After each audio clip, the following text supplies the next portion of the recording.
સુરતના ઊન પાટિયામાં ત્રીજા માળેથી પટકાયેલા 13 વર્ષના કિશોરની ગરદનમાં સળિયો આરપાર.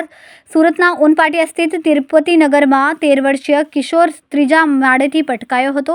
મૂળ બિહારનો નાસીસ સ્થાનિક દારુલ ઉલૂમ મહેમૂદિયા મદ્રેસામાં અભ્યાસ કરતો હતો. સાંજે મદ્રેસા છૂટ્યા બાદ તે મિત્રો સાથે મસ્જિદના ત્રીજા માળે રમવા ગયો હતો. મસ્જિદ પરથી બાજુની નિર્માણાધીન બિલ્ડિંગ પર કૂદકો મારવા જતાં તે ગ્રાઉન્ડ ફ્લોર પર પટકાયો. નીચે પટકાતા લોખંડનો સળિયો ગરદનના ભાગેથી ઘૂસીને મોઢામાંથી આરપાર નીકળ્યો હતો. અત્યંત ગંભીર હાલતમાં કિશોરને તાત્કાલિક હોસ્પિટલ ખસેડવામાં આવ્યો. नाम सदर आलम। क्या घटना हुई है और क्या?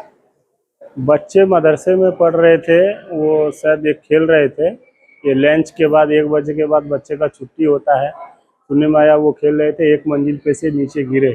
नीचे उनका जो सरिया जो है, नीचे कच्चा मकान बन रहा था, तो सरिया उसको पीछे से घुस के सीधे मुंह से बाहर हो गया है।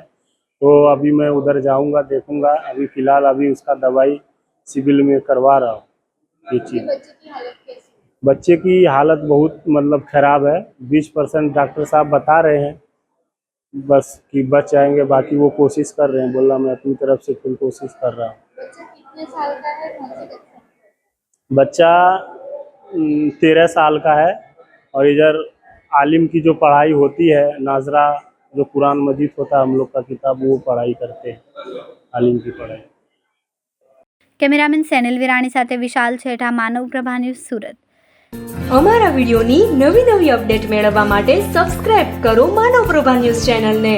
બેલ આઇકન ક્લિક કરો લેટેસ્ટ વિડિયો સૌથી પહેલા મેળવવા માટે.